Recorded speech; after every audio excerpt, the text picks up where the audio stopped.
అత్యంత దారుణంగా హత్యకు గురైన ఒక 10 ఏళ్ల పాప సహస్ర మర్డర్ మిస్టరీ ఇంకా వీడలేదు. ఇప్పటికి 4 రోజులు గడిచిపోతోంది. ఇంకా ఎటూ తేలలేదు. హత్య జరిగిన బిల్డింగ్లో సీసీ కెమెరాలు లేకపోవడంతో పోలీసులకు ఈ కేసు సవాల్గా మారింది. బయట వ్యక్తుల ప్రమేయం లేదని నిర్ధారణకు వచ్చారు పోలీసులు. ఖచ్చితంగా తెలిసిన వాళ్లే హత్య చేసి ఉంటారంటూ అనుమానం వ్యక్తం చేస్తున్నారు. క్షుద్ర పూజలు చేశారా, దానికోసమే ఆ పాపను బలిచ్చారా అనే ప్రశ్న ఇక్కడ తెర మీదకు వస్తుంది. మరోవైపు పాపపై లైంగిక దాడికి ప్రయత్నం జరిగిందా, ఆ పాప రెసిస్ట్ చేయడంతో, ఆ పాప గొడవ చేయడంతో ఆ పాపను అత్యంత దారుణంగా హత్య చేశారా, లేదంటే ఆ పాప తల్లిదండ్రులతో ఏదైనా గొడవల కారణంగా వాళ్ళ మీద కోపంతో శత్రువులు చేసిన పనా? ఇలా అన్ని కోణాల్లోనూ దర్యాప్తు చేస్తున్నారు పోలీసులు. సహస్ర శరీరంపై 20 కత్తిపోట్లున్నాయి. మెడపైనే 15 కత్తిపోట్లుండగా కడుపులో 5 సార్లు పొడిచాడు ఆ వ్యక్తి. అభం శుభం తెలియని ఒక చిన్నారిని అంత రాక్షసంగా చంపాల్సిన అవసరం ఎవరికి ఉంటుంది, ఎందుకుంటుంది? ఒకవేళ నిజంగా తల్లిదండ్రుల మీద కోపంతో వాళ్ళనేమి చేయలేక వాళ్ళ శత్రువులు ఏమైనా ఇలాంటి దారుణానికి ఒడిగట్టారా? లేకపోతే ఒక చిన్న పాపను అంత దారుణంగా 20 సార్లు కత్తితో పొడిచి చంపాడంటే ఒక సైకో ఏమైనా చేసి ఉంటాడా ఇలాంటి ఒక దారుణం?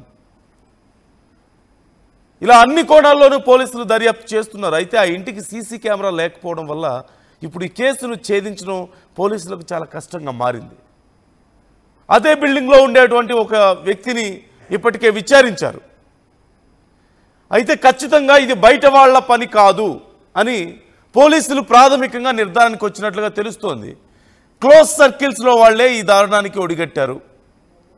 అయితే ఇంట్లో వాళ్ళ దగ్గర నుంచి, సొంత తల్లిదండ్రుల దగ్గర నుంచి ప్రతి వాళ్ళని పోలీసులు అనుమానిస్తున్నారు. ప్రతి వాళ్ళని ఈ కేసులో విచారిస్తున్నారు పోలీసులు. అన్ని కోణాల్లోనూ విచారణ జరుగుతోంది.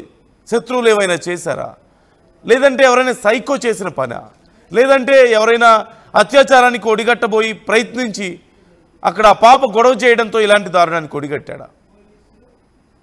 ఇంకేం కారణాలు ఉండుండొచ్చు? తల్లిదండ్రులు పనికి వెళ్తే ఇంట్లో ఒంటరిగా ఉన్న పాప మీద 20 సార్లు కత్తితో దాడి చేసి అత్యంత దారుణంగా ఆ పాపని చంపాల్సినంత అవసరం ఏమొచ్చింది? మేము చెప్తున్న వార్త, చూపిస్తున్న విజువల్స్ చూడడానికి వినడానికి కొంచెం కష్టంగా ఉండొచ్చు, సున్నిత మనసుకులు గాయపడచ్చు. Viewers discretion is advised. Shilpa ఉన్నారు మా ప్రతినిధి, ఒకసారి శిల్పని అడిగి డీటెయిల్స్ తెలుసుకుందాం. శిల్ప, పోలీసుల విచారణ ఎలా ఉంది? ఎవరికి ఏం అర్థం కావడం లేదు, సీసీ కెమెరా విజువల్స్ లేవు. ఇంత దారుణంగా ఒక 10 ఏళ్ల పాపను చంపారంటే ఏం కారణం అయి ఉండొచ్చు? పోలీసులు ఎలాంటి అనుమానాలను వ్యక్తం చేస్తున్నారు? అసలు విచారణ ఎలా జరుగుతుంది? కుకట్పల్లి చిన్నారి సహస్ర కేసులో పోలీసులు దర్యాప్తు ముమ్మరం చేశారు. ప్రధానంగా హత్య జరిగి 4 రోజులు అవుతున్నా ఇప్పటి వరకు నిందితులను గుర్తించలేదు. ఇంకోవైపు చిన్నారి సహస్రకు సంబంధించినటువంటి పోస్ట్మార్టం రిపోర్ట్లో కీలక అంశాలు అనేవి వెలుగులోకి వచ్చాయి. ఒకవైపు బాలిక ఒంటిపైన దాదాపు 17 కత్తిపోట్లు ఉన్నట్లు గుర్తించారు. ఏదైతే చనిపోక ముందు ఎలాంటి అత్యాచారం జరగలేదంటూ కూడా ఒకవైపు నిర్ధారణకు వచ్చారు. అక్కడ ఉన్నటువంటి ఏదైతే సహస్ర వాళ్ళు నివసిస్తున్నటువంటి బిల్డింగ్లో చాలా అక్కడ ఉన్నటువంటి సీసీ కెమెరా లేకపోవడం వల్ల ఇది ఒక మైనస్గా మారిందని చెప్పుకోవచ్చు ఈ కేసుకి. అక్కడ ఉన్నటువంటి నిన్న మరోసారి ఎస్ఓటి పోలీసులు నిన్న ఘటనా స్థలానికి చేరుకున్నారు. ఘటనా స్థలానికి చేరుకొని ఒకవైపు ప్రతి కుటుంబాన్ని, అక్కడ దాదాపు 6 నుండి 7 కుటుంబాల వరకు ఏదైతే శాస్త్రవాళ్ళు నివసిస్తున్నటువంటి భవనంలో ఉంటారు, ప్రతి ఒక్కరిని కూడా ప్రశ్నించారు. శాస్త్రవాళ్ళు తెలుసా, ఆ రోజు ఎవరైనా, అందరూ ఆ రోజు ఇంట్లోనే, సోమవారం రోజు ఇది జరిగింది, సోమవారం రోజు మీరు ఇంటి దగ్గర ఉన్నారా, బయట వ్యక్తులు ఎవరైనా లోపలికి వచ్చారంటూ కూడా ప్రతి ఒక్కరిని కూడా ప్రశ్నించారు. మొదట హత్య జరిగిన రోజు ప్రశ్నించారు, మరోసారి వాళ్ళకి ఎలాంటి ఎవిడెన్స్ కూడా లభ్యం అవ్వలేదంటూ కూడా ఒకవైపు రావడంతో మరోసారి నిన్న ఎస్ఓటి పోలీసులు అక్కడికి చేరుకున్నారు. చేరుకొని ఎస్ఓటి పోలీస్ డీసీపీ ఆధ్వర్యంలో మొత్తం కూడా నిన్న మరోసారి పరిశీలించారు. ఘటనా స్థలాన్ని ఇంటి యాజమాన్య సైతం మరోసారి పరిశీలించారు. ఆ రోజు ఎప్పుడు ఏ టైంకి మీరు బయటకు వెళ్ళారు, ఎప్పుడు వచ్చారని కూడా మొత్తం కూడా ఇన్వెస్టిగేట్ అయితే ప్రస్తుతం చేస్తున్నారు. ఏదైతే అక్కడ ఇంట్లో సీసీ కెమెరా ఎందుకు పెట్టలేదంటూ కూడా ప్రశ్నిస్తున్నారు. ఏదైతే సహస్రవాళ్ళ ఇంటి నుండి దాదాపు 50 నుండి 100 అడుగుల దూరంలో ఉన్నటువంటి సీసీ కెమెరాలో బయట వ్యక్తులు కూడా ఎవరు లోపలికి వెళ్ళలేదు. దీంతో బయట వ్యక్తుల ప్రమేయం లేదు, బిల్డింగ్లో ఉన్న వాళ్ళు మాత్రమే చేసే అవకాశం ఉండడంతో ప్రతి ఒక్కరిని కూడా విచారిస్తున్నారు. ఇప్పటికే మొదట అందులో నివసిస్తున్న సెకండ్ ఫ్లోర్లో నివసిస్తున్నటువంటి సంజయ్ రావుని ఇప్పటికే చాలా వరకు కూడా విచారణ చేశారు. కానీ తనే హత్య చేసినట్టు ఎలాంటి ఎవిడెన్స్ కూడా దొరకలేదు. దీంతో పోలీసులకు సవాల్గా మారిందని చెప్పుకోవచ్చు. ఇటు భవనంలో ఉన్నటువంటి ప్రతి ఒక్కరిని విచారిస్తున్న అటు తల్లిదండ్రుల సైతం కూడా చాలా క్షుణ్ణంగా విచారిస్తున్నట్లు కూడా తెలిసింది. అక్కడ సంగారెడ్డి ఇక్కడ నుండి ఒక కుక్కడపల్లికి సంబంధించినటువంటి పోలీసులు అక్కడికి సంగారెడ్డికి టీం పంపించి అక్కడ సైతం వాళ్ళని సైతం కూడా విచారిస్తారు. ఎందుకంటే వాళ్ళ గతంలో ఏమైనా ఉన్నాయా, కక్షలు ఆధారంగా తల్లిదండ్రుల పైన ఉన్నటువంటి కోపం చిన్నారి సహస్ర పైన ఏమైనా చూపెట్టిందా అనేది కూడా అనేక కోణాల్లో కూడా విచారిస్తున్నారు. మొదటగా అత్యాచారం చేసి చంపుంటారని మొదట చేశారు, కానీ పోస్ట్మార్టం రిపోర్ట్లో మాత్రం అత్యాచారం జరగలేదని నిర్ధారణకైంది. అనంతరం ఒకవైపు ఏదైనా క్షుద్ర పూజలు చేసి చంపుంటారా అంటూ కూడా దాన్ని కూడా చేశారు. అక్కడ ఉన్నటువంటి సంజీవ్ రావు దీనిపైన అనుమానం వ్యక్తం చేయడంతో ఆయనను సైతం ప్రస్తుతం అయితే విచారించారు. కానీ ఆయన దగ్గర ఎలాంటి ఆధారాలు కూడా దొరకపోవడంతో మరో సవాల్గా మారిందని చెప్పుకోవచ్చు ఇటు పోలీసులు. ఈ రోజు కూడా మరోసారి అక్కడికి స్పాట్కి చేరుకొని మరోసారి ఎంక్వైరీ చేసే అవకాశం ఉంది. ఎందుకంటే ఒకవైపు ఏదైతే సీసీ కెమెరాలు ఉన్నాయో ఆ సీసీ కెమెరాలు మరోసారి స్వాధీనం చేసుకొని ఆ రోజు డేటాను మరోసారి రిట్రై చేసి మరోసారి క్షుణ్ణంగా పరిశీలించారు. అయినప్పటికీ పోలీసులకు చిన్నారి సహస్రాన్ని ఎవరు చంపారని కూడా ఇప్పటివరకు ఆధారాలు లభించలేదంటూ కూడా ఒకవైపు సమాచారం అందుతుంది. ఇప్పటికే వాళ్ళు ఉంటున్నటువంటి ఏదైతే పెంట్ హౌస్ ఉందో పెంట్ హౌస్లో క్లూస్ టీమ్ కావచ్చు, ఒకవైపు డాగ్ స్క్వాడ్ అక్కడ ఎంక్వైరీ చేసినప్పటికీ ఒకవైపు అక్కడ ఎవరు హత్య చేశారు ఎలాంటి ఆనవాళ్ళు కూడా ప్రస్తుతం అయితే దొరకలేదు. ఒకవైపు పోస్ట్ మార్టం రిపోర్ట్ ఆధారంగా అక్కడ పోలీసులు అయితే ప్రస్తుతం అయితే ఎంక్వైరీ చేస్తున్నారు. ఇంకోవైపు అక్కడ ఎవరైతే ఇచ్చినటువంటి భవనాల్లో నివసిస్తున్నటువంటి ప్రతి ఒక్క కుటుంబాన్ని ప్రస్తుతం అయితే విచారణ చేస్తున్నారు. వాళ్ళ నుండి కూడా ఒకవైపు ప్రతి ప్రశ్న ఆ రోజు ఏం జరిగింది, వాళ్ళు ఎప్పటి నుండి ఉంటున్నారని కూడా ప్రతి ఒక్కరిని కూడా అడిగి తెలుసుకుంటున్నారు. దీంతో మొత్తం కూడా ఒక సవాల్గా మారింది. ఎందుకంటే ఒకవైపు సహస్రం ఉంటున్నటువంటి బిల్డింగే కాకుండా చుట్టూ ఉన్నటువంటి దాదాపు సీసీ కెమెరాలు ఉంటున్నటువంటి బిల్డింగ్లో సైతం వాళ్ళను కూడా సమాచారం అడిగి తెలుసుకున్నారు. మొత్తం మీద ఒక సవాల్గా మారిందని చెప్పుకోవచ్చు. మరోసారి ఎందుకంటే మొదటి రోజు వెతికినప్పుడు ఎలాంటి క్లూస్ అనేవి లభ్యం కాలేదు. మరోసారి నిన్న కూడా ఎస్ఓటి పోలీసులు అక్కడికి చేరుకొని పెద్ద ఎత్తున దాదాపు 2 గంటల మేర అక్కడ అందరినీ కూడా ప్రశ్నించారు. ఇంటి యజమాని సైతం ప్రశ్నించారు. సో వాళ్ళు ఎప్పటి నుండి ఇంట్లో రెంట్కుంటున్నారు, వాళ్ళ బిహేవియర్ ఏ విధంగా ఉంటుందంటూ కూడా ఒకవైపు చెప్తున్నారు.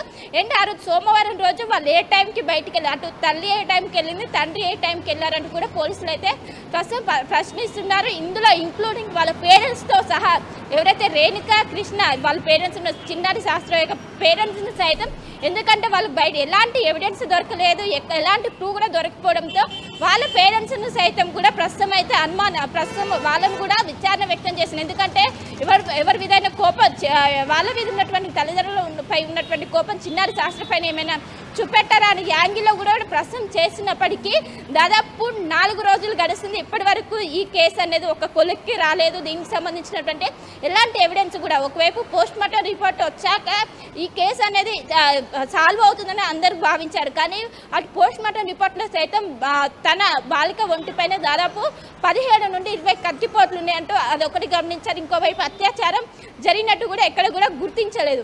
సో ఇది మొత్తం కూడా ఒక సవాలుగా మారింది. దీనికి సంబంధించి పోలీసులు అయితే దర్యాప్తు అయితే ముమ్మరం చేస్తున్నారు.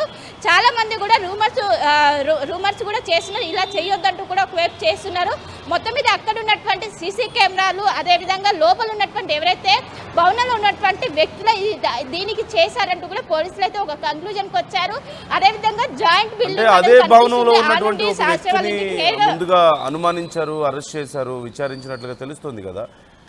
అతనికి సంబంధించి డీటెయిల్స్ ఏమైనా తెలుస్తున్నాయా మనకు? అంటే అతను కాదని నిర్ధారించుకున్నారా పక్కాగా? సంజీవ్ రావుకి రైట్. సంజీవరావుకి దైవభక్తి ఎక్కువ. గతంలో తన భార్యకు సైతం తను క్షుద్ర పూజలు చేసినట్టు పోలీసులు గుర్తించారు. దీంతో అమ్మాయి ఎవరైతే చిన్నారి సహస్రకుంటుందో ఏమైనా చెత్తబడి చేసే అవకాశం ఉందని ఈ యాంగిల్ మొదట్లో అటు సంజీవరావుని అదేవిధంగా తన భార్యను కూడా అదుపులోకి తీసుకొని విచారణ చేశారు. విచారణ చేశాక వాళ్ళు చిన్నారిని హత్య చేసినట్టు ఎక్కడ కూడా ఆధారం లభించలేదు. దానికి సంబంధించి కూడా ఇప్పటికీ పోలీసుల అదుపులోనే వాళ్ళు ఉన్నట్లు కూడా తెలిసింది, ఇద్దరు భార్య భర్తలు కూడా.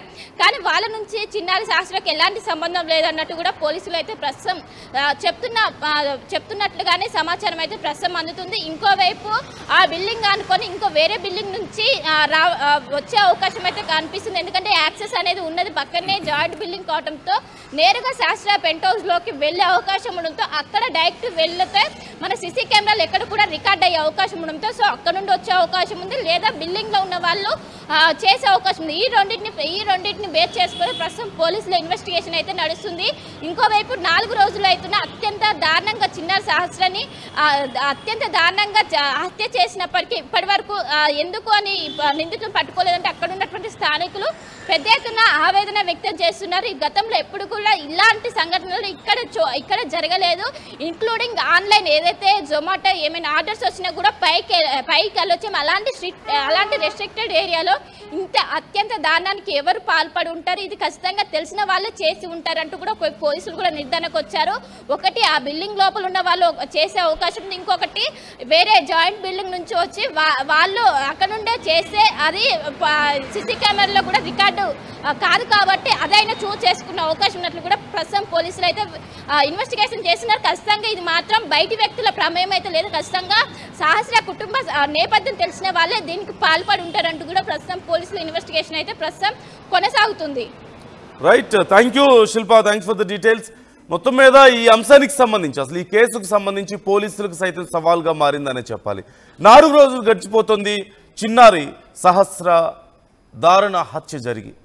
ఒక 10 ఏళ్ల పాపను 20 సార్లు కత్తితో పొడిచి ఒక దుర్మార్గుడు హత్య చేశాడు.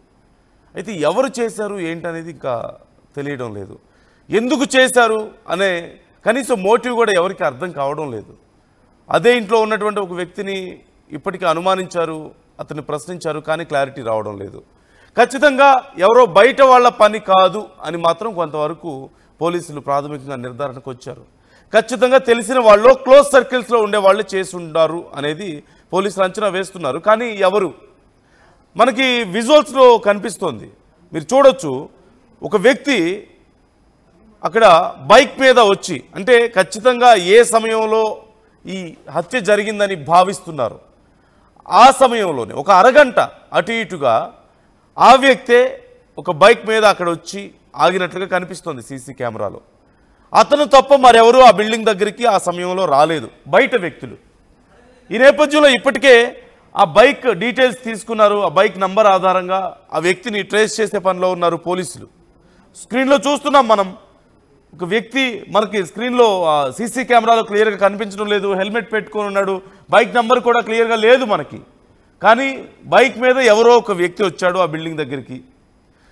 ఆ అరగంటలో ఆ వ్యక్తి తప్ప ఇంకెవరూ అక్కడికి రాలేదు. ఈ నేపథ్యంలో అతను ఎవరు ఏంటి అనే కోణంలో పోలీసులు విచారణ చేస్తున్నట్లుగా తెలుస్తోంది. ఆ చుట్టుపక్కల ఉన్నటువంటి ఇళ్ల వాళ్ళను కూడా ప్రశ్నిస్తున్నారు.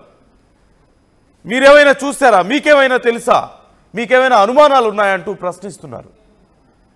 ఒక 10 ఏళ్ల పాపను అంత దారుణంగా హత్య చేయాల్సిన అవసరం ఎవరికి ఉంటుంది?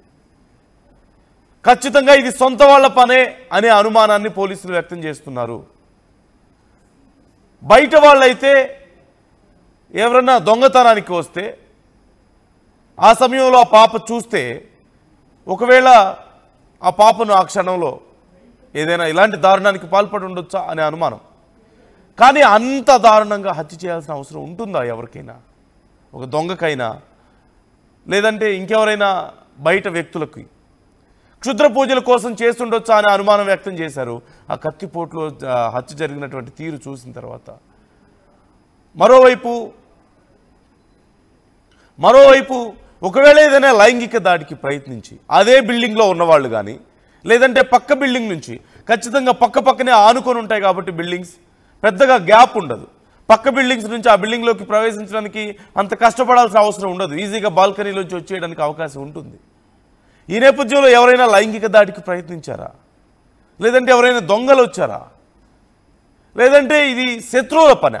అంత క్రూరంగా ఒక 10 ఏళ్ల పాపం మీద అంత దారుణంగా హత్య చేశారంటే ఖచ్చితంగా ఏదైనా శత్రువుల పని. ఇలా అన్ని కోణాల్లోనూ పోలీసులు విచారణ చేస్తున్నారు, సొంత వాళ్ళని సైతం విచారిస్తున్నారు, ఆ పాప తల్లిదండ్రులను సైతం అనుమానంతోనే విచారిస్తున్నారు పోలీసులు. ఆ పరిస్థితి కనిపిస్తుంది, అనుమానించాల్సి వస్తుంది ఇప్పుడున్న పరిస్థితుల్లో. లేదంటే ఈ మధ్య కాలంలో జరుగుతున్నటువంటి అనేక పరిణామాలు కూడా మనం చూస్తున్నాం రకరకాల కారణాలతో. ఈ నేపథ్యంలో మనం అక్కడ బైక్ మీద వస్తున్నటువంటి వ్యక్తి ఎవరు అనేది పోలీసులు ట్రేస్ చేస్తున్నారు, చుట్టుపక్కల ఉన్న వాళ్ళని ప్రశ్నిస్తున్నారు, సొంత తల్లిదండ్రులను సైతం ప్రశ్నిస్తున్నారు పోలీసులు. ఏవైనా అనుమానాలు ఉన్నాయా అంటూ వారిని అడుగుతున్నట్లుగా తెలుస్తోంది. ఈ నేపథ్యంలో పోలీసులు అందరినీ విచారిస్తున్న సందర్భంగా ఆర్టీవీ సైతం ఈ అంశానికి సంబంధించి ఎప్పటికప్పుడు అప్డేట్స్ అందిస్తూనే ఉంది. ఆ 10 ఏళ్ల పాప అత్యంత దారుణంగా హత్యకు గురైన నేపథ్యంలో ఆ పాపకి ఖచ్చితంగా న్యాయం జరగాలని ఆర్టీవీ సైతం ప్రయత్నిస్తోంది. ఆ పాప తల్లితో ఆర్టీవీ ఇంటరాక్ట్ అయ్యే ప్రయత్నం చేసింది, ఆ పాప తల్లిని అడిగి వివరాలు తెలుసుకునే ప్రయత్నం చేసింది. ఆ తల్లి ఏమంటుందో ఒక్కసారి తన మాటల్లోనే విందాం. గొడవలు లేవు, ఎవరితో గొడవలు లేవు. నాకు చిన్న చిన్న మనస్పర్ధలు ఉంటాయేమో కానీ అంటే చిన్న చిన్న మనస్పర్ధ కింద వాళ్ళతో ఉంటుంది.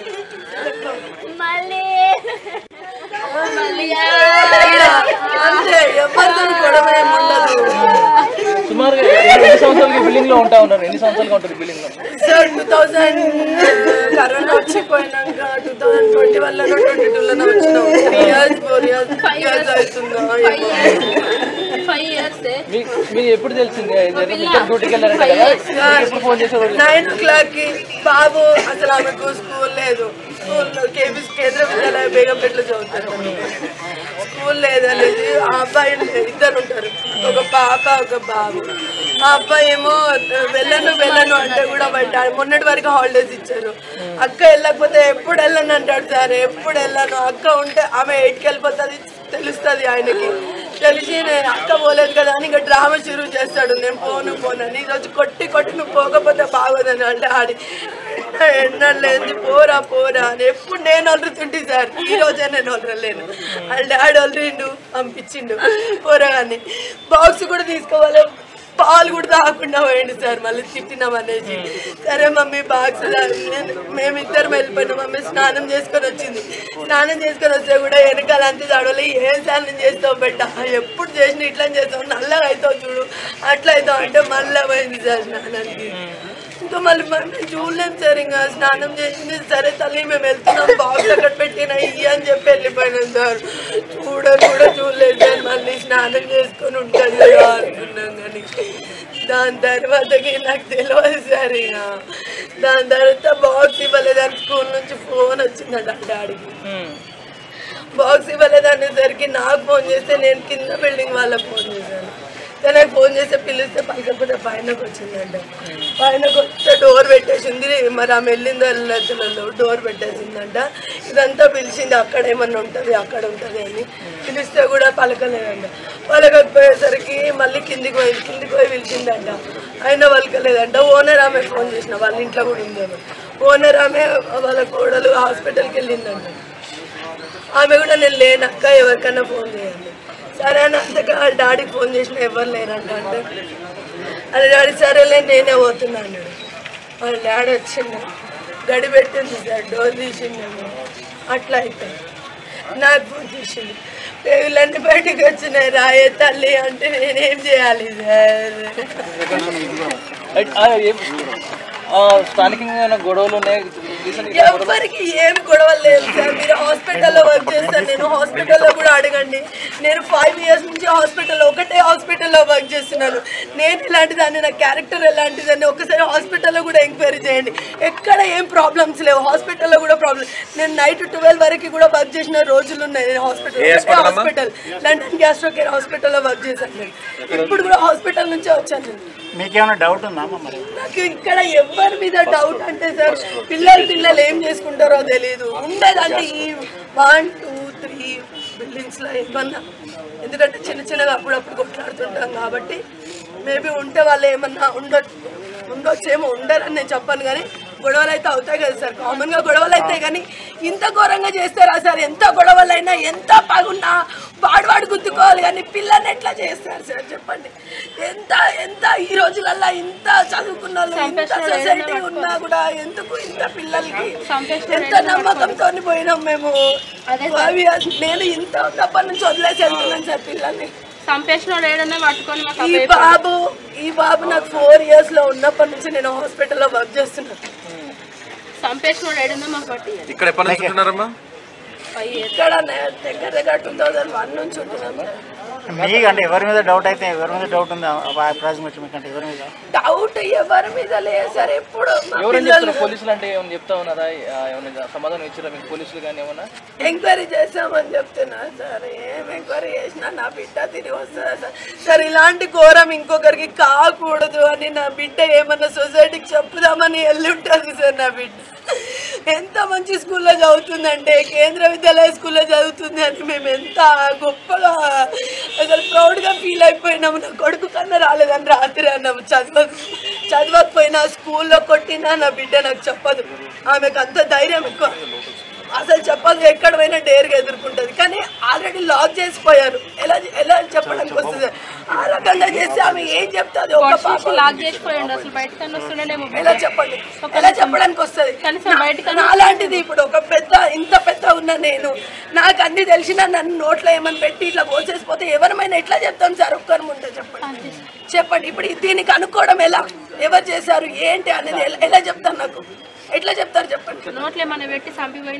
ఇంతమంది అందుకే ఆడపిల్లల్ని కనడానికి భయపడుతున్నారు సార్ ఈ సొసైటీ. ఇందుకోసమే భయపడుతున్నారేమో నాకు తెలిసి. ఆడపిల్లకి కాకూడదని కోరుకుంటున్నారు. కానీ ఇది మాత్రం ఏం జరిగింది, ఎక్కడ జరిగింది కనుక్కోవాలి. ఇంత ఘోరం మాత్రం ఎవరికి జరగద్దు. ఇది తేలాలి, ఎవరు తీసారో పట్టుకోవాలి, లోకానికి చూపించాలి ఏం జరిగింది. అల్లారు ముద్దుగా పెంచుకుంటున్న తన పాపను కోల్పోవడంతో గుండెలు బాదుకుంటూ ఏడుస్తున్న ఆ తల్లిని మనం చూస్తున్నాం. ఇలాంటి ఘటనలు జరుగుతూ పోతే ఇక ఆడపిల్లల్ని కనడానికి భయమేదా అంటూ ప్రశ్నిస్తోంది ఆ తల్లి. ఎలా కనగలుగుతాం ఆడపిల్లల్ని ఇలాంటి ఘటనలు జరుగుతుంటే? అంత చిన్న పాపను అంత దారుణంగా హత్య చేయాల్సిన అవసరం ఎవరికి వచ్చింది అంటూ ప్రశ్నిస్తోంది. చుట్టుపక్కల ఏవైనా గొడవలు ఉన్నాయా, ఎవరైనా శత్రువులు ఉన్నారా అని ప్రశ్నించినప్పుడు తమకు ఏ శత్రువులు లేరు, ఎవరు ఏదో చిన్న చితక మాటలు పక్కింట్లో వాళ్ళతో వీళ్ళతో ఏమైనా ఉంటాయేమో, కానీ ఇంత పెద్ద గొడవలు ప్రాణాలు తీసుకునేంత, ఒక చిన్న పాపను ఇంత దారుణంగా హత్య చేసేంత, పగను పెంచేంత గొడవలు అయితే తమకు ఎవరితో లేవు అంటూ ఆ తల్లి చెబుతుంది. ఇంకెవరు చేస్తుంటారు అన్నప్పుడు ఏమో ఎవరికి తెలియదు, మాకు అసలు అర్థం కావడం లేదు. స్కూల్కి వెళ్ళిందేమో అనుకున్నాం, స్కూల్ నుంచి కాల్ వచ్చింది, కిందింటి వాళ్ళకి వెళ్ళి చూడమని చెప్పాము, లాక్ చేస్తుంది అక్కడ లోపల నుంచి. ఎవరికి ఏం అర్థం కావడం లేదు. డోర్ లాక్ చేస్తుంది, వెళ్ళి చూస్తే పిలిస్తే ఎవరు పలకలేదు, స్కూల్లోనేమో లేదు. ఈలోపు తమ హస్బెండ్ వచ్చి అక్కడ చూస్తే ఆ పాప ఆ పరిస్థితుల్లో ఉంటే గుండె పగిలిపోయింది నా హస్బెండ్కి అంటూ ఆ తల్లి చెప్తోంది. ఖచ్చితంగా ఈ కేసుకు సంబంధించి పోలీసులు వీలైనంత త్వరగా ఒక క్లారిటీ తెచ్చే ప్రయత్నం చేస్తున్నారు. ఇప్పటికి 4 రోజులు గడిచిపోయింది. ఒక 10 ఏళ్ల పాపను 20 సార్లు కత్తితో పొడిచి ప్రాణాలు తీశారంటే ఎంత దారుణమైనటువంటి మనస్తత్వం ఉండాలి, ఎంత క్రూరమైనటువంటి మోటివ్ ఉండాలి. ఒక దొంగతనం కోసం వస్తేనో, లేదంటే ఏదైనా అత్యాచారం కోసం వస్తేనో ఇలాంటివి చేస్తారా? లేదంటే ఇంకేదైనా కారణంతో జరిగిందా? పాత కక్షలు, పగలు ఏమైనా ఉన్నాయా? ఇలా అన్ని కోణాల్లోనూ విచారిస్తున్నారు. ఆ మోటార్ బైక్ మీద వచ్చినటువంటి వ్యక్తి ఎవరు అనేది పోలీసులు నిర్ధారించే ప్రయత్నం చేస్తున్నారు. అలాగే ఆ చుట్టుపక్కల ఉన్నటువంటి వాళ్ళను కూడా ప్రశ్నిస్తున్నారు. ఎవరై ఉండొచ్చు, ఎవరినైనా అనుమానంగా చూశారా? ఎవరినైనా ఆ సమయంలో ఎవరైనా ఇక్కడ కదలికలు అనుమానంగా ఉన్నాయా? లేదంటే ఇంకేమైనా కారణాలు ఉండొచ్చా? శత్రువులు ఏమైనా ఉండొచ్చా? ఇలా అందరినీ ప్రశ్నిస్తున్నారు. ఆ బిల్డింగ్లో ఉన్న వాళ్ళందరినీ అనుమానంగానే చూస్తున్నారు పోలీసులు. ఖచ్చితంగా చూడాల్సిన పరిస్థితి. ఈ ఘటనకు సంబంధించి అసలు ఆ చుట్టుపక్కల వాళ్ళు ఏమంటున్నారు, వాళ్ళ అభిప్రాయాలు ఎలా ఉన్నాయి ఒకసారి తెలుసుకుందాం. బ్రదర్, ఏదైతే సంఘటన జరిగిందో దానికి నియర్ బై మీ ఇల్లు అని చెప్పారు. సో మీకేమైనా అరుపులు వినపడ్డాయా? ఎలా తెలిసింది ఈ విషయం? మీరు ఎలాంటి రెస్పాన్స్ తీసుకున్నారు? ఆ టైంలో ఎలాంటి చర్యలు చేశారు? అరౌండ్ 12:50 ఆ టైంకి పైన టెనెంట్స్ ఉంటారు. ఇప్పుడు ఇన్సిడెంట్ అయింది పెంట్ హౌస్లో. ఫస్ట్ ఫ్లోర్ సెకండ్ ఫ్లోర్లో టెనెంట్స్ ఎవరైతే ఉన్నారో వాళ్ళ ఫాదర్ అనేది ఏడుస్తున్నాడు పైన గట్టిగా. వీళ్ళు ఏ టైంకి వెళ్ళినారో మరి పైకి అది తెలీదు. పైనుండి మాది పైన 5th ఫ్లోర్. సో వాళ్ళు ఏడుస్తున్నారు. అప్పుడు వినిపిస్తున్నాయి. ఏమైందని బాల్కనీ నుంచి చూస్తే వీళ్ళు టెనెంట్స్ ఏమంటున్నారు, పొడి చేసినారు, పాప పొడి చేసినారు, చచ్చిపోయింది, ఎవరో చంపేసినారు అది అంటే మాకు అర్థం కాలేదు. సరే ఏందని చెప్పేసి పైనుంచి దిగి నేను డాడీ బాబాయ్ వాళ్ళు ఇంకా నైబర్స్ వచ్చి చూసేసరికి పాప బెడ్ పైన పడిపోయి ఉన్నది. మొత్తం బ్లడ్ అంతా ఉన్నది, బెడ్ పైన ఉన్నది. అండ్ కడుపు దగ్గర ఇక్కడ స్టాప్స్ ఉన్నాయి. అరౌండ్ ది నెక్ ఇక్కడ ఉన్నాయి స్టాప్స్. అది ఏ టూల్తో చేసిన అనేది మనకు పర్టికులర్గా తెలియదు. అక్కడ సరౌండింగ్స్ కూడా చూసినాం, ఏమన్నా బ్లడ్ మార్క్స్ ఏమన్నా ఉన్నాయి అవి అని చెప్పి ఏం కనిపించలేదు. బెడ్ పైనే ఉండే మొత్తం బ్లడ్ అంతా. వాళ్ళ డాడీ పట్టుకొని ఏడుస్తున్నాడు అప్పటికి గట్టిగా. ఇక అరౌండ్ కరెక్ట్గా 12:57 ఆ టైంకి, అదే టైంకి సీసీటీవీ ఫుటేజ్ చూసుకున్నట్టయితే ఆ టైంలో చూసుకుంటే 12:50 ఆ టైం ఉన్నది. మేము పైకి పోయింది. వాళ్ళ డాడీ కూడా అప్పుడే వచ్చిండు. సీసీటీవీ ఫుటేజ్ చూసినప్పుడు కూడా అదే టైం ఉండే. తర్వాత పైకి పోయేసరికి పాప చనిపోయి ఉండే. వాళ్ళ డాడీ చెప్తున్నాడు చనిపోయిందని చెప్పేసి.